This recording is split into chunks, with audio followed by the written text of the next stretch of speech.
जय हिंद साथियों, मेरा नाम अभिषेक राय है। मैं इलाहाबाद विश्वविद्यालय बीए द्वितीय वर्ष का छात्र हूँ। आज मैं सूरदास के पदों की व्याख्याओं पर चर्चा करूँगा, जो कि हमारे पाठ्यक्रम में लगा हुआ है।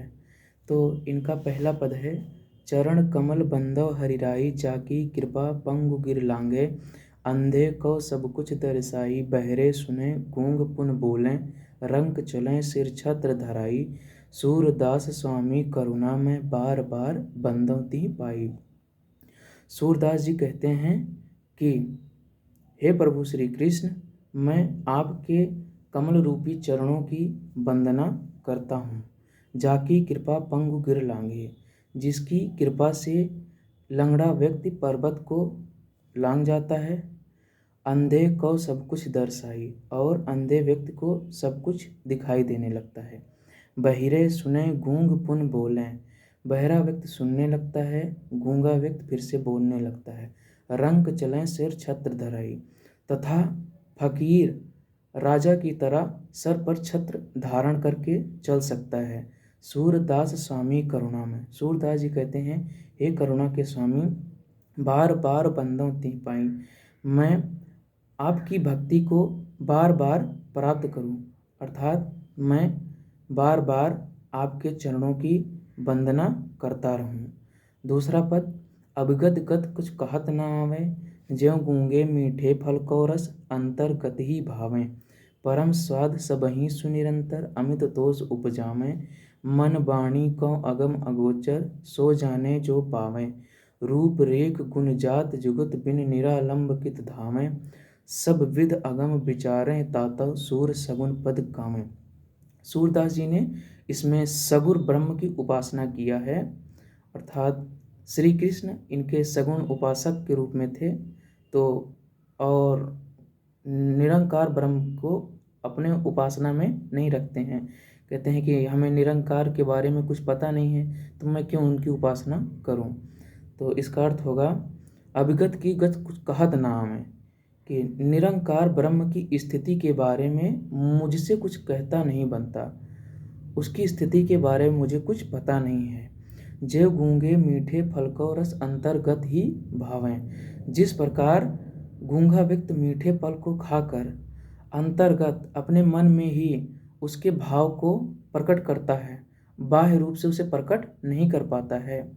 परम स्वाद सबही सुनिरंतर, अमित तोष उपजावे, और उस परम स्वाद को पा करके वह अपने अंतरतम में ही, अपने मन में ही असीमित संतोष को पैदा करता है, उपजाता है।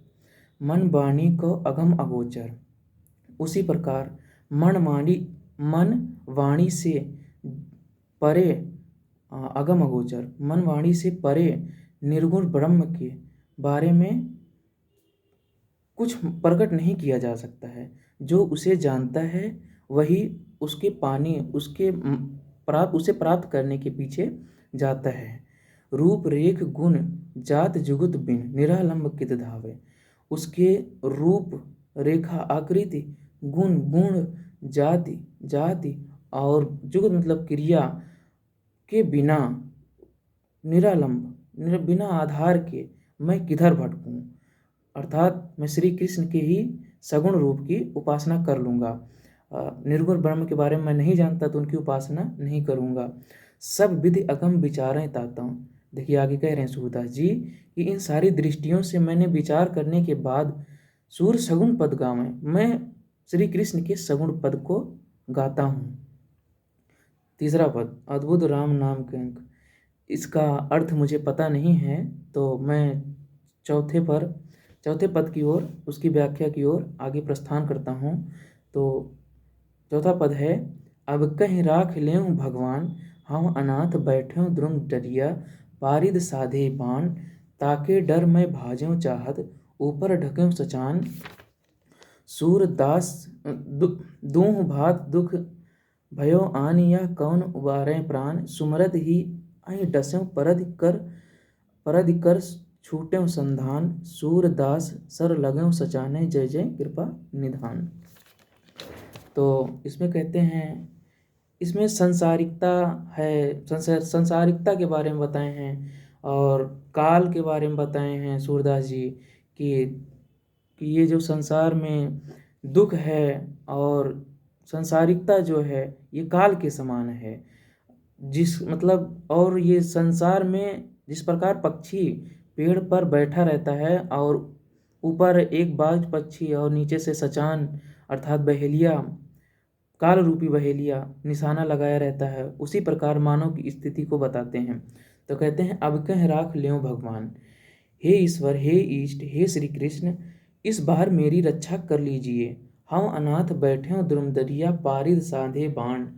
मैं अनाथ जिसका कोई सहारा नहीं है, इस संसार में एक वृक्ष पर पक्षी के समान बैठा हुआ हूँ और पारिद साधे बाण, पारिद मतलब बहेलिया हमारे ऊपर निशाना लगाए हुए है, ताकि डर मैं भाजूं चाहत, यदि उसके डर से मैं भागना भी चाहूँ, बचना भी चाहूँ, तो ऊपर ढक्यों सचान, तो ऊपर से मुझे बाज पक्षी ढका हुआ है। बाज पक्षी और ये बहेलिया को काल के रूप में दिखाया गया है।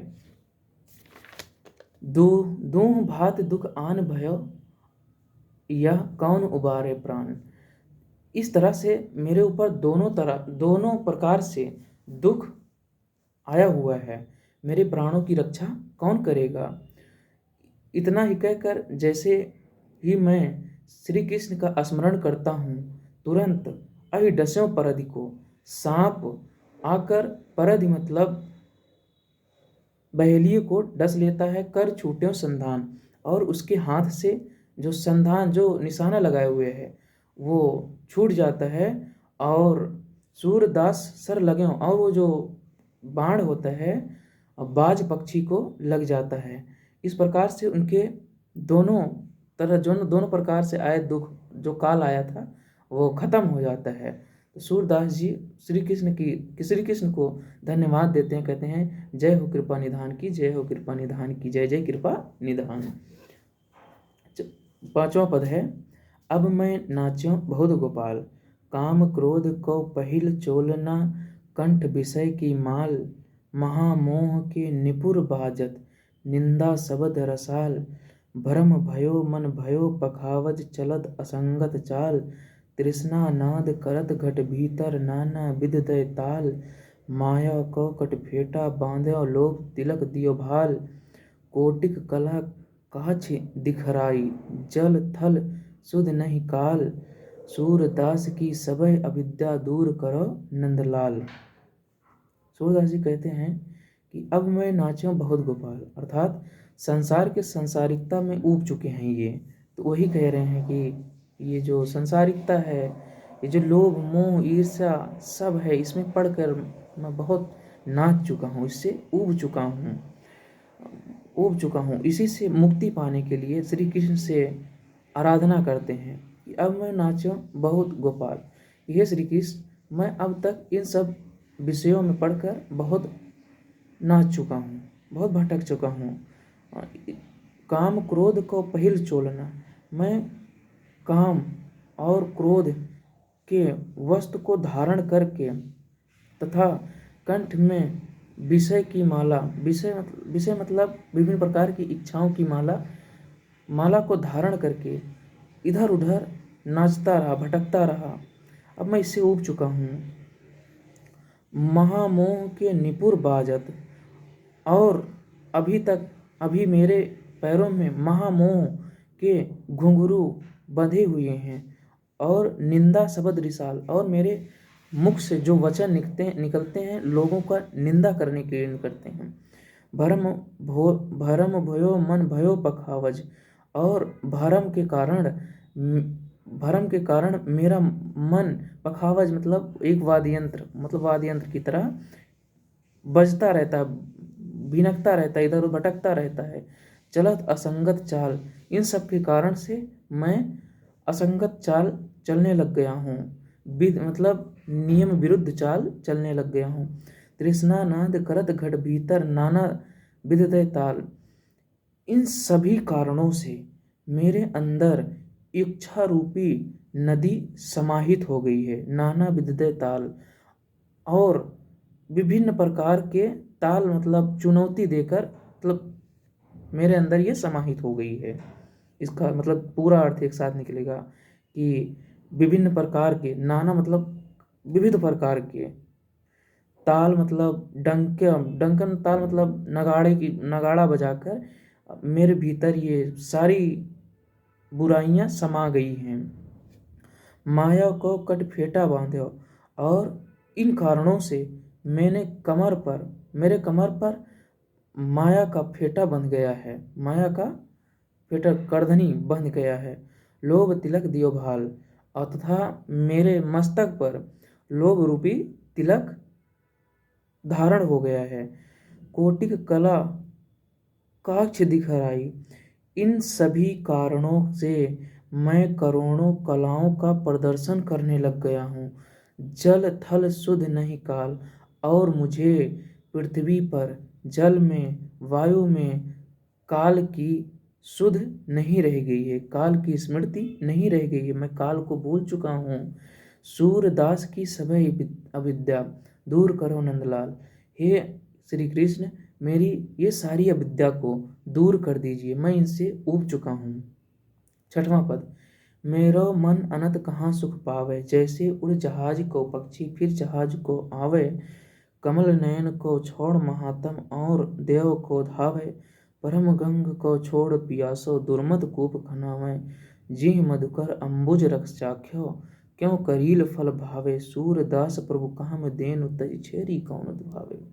मेरो मन अनंत कहाँ सुख पावे, श्री कृष्ण की भक्ति का वर्णन करते हैं तो कहते हैं मेरा मन जो है श्री कृष्ण से अलग और कहीं सुख नहीं पा सकता है। जिस प्रकार उड़ जहाज की पक्षी समुद्र के बीच चल रही जहाज की पक्षी उड़ फिर कर, घूम फिर कर, फिर जहाज पर वापस आती है, फिर जहाज पर वापस आती है, क्योंकि आकाश में उसको ठहरने के लिए कोई स्थान नहीं है। उस समुद्र में ठहरने के लिए वह जहाज ही स्थान है। ठीक उसी प्रकार ये पृथ्वी भी समुद्र में नौका की समान है कि यहाँ पर श्री कृष्ण की भक्ति ही एकमात्र ठहरने का स्थान है।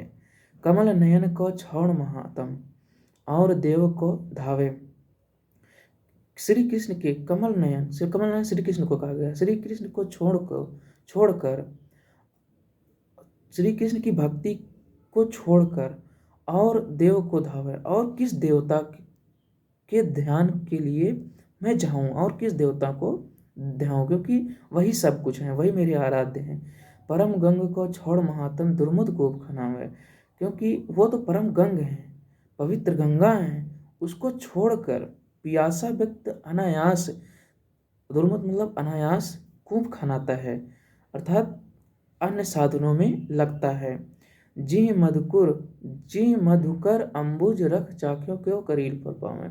जिस तरह यदि भौरा कमल के रस को चख लेगा, फिर क्यों वो करील के फल के पीछे भागेगा, उसको क्यों करील का रस पसंद आएगा।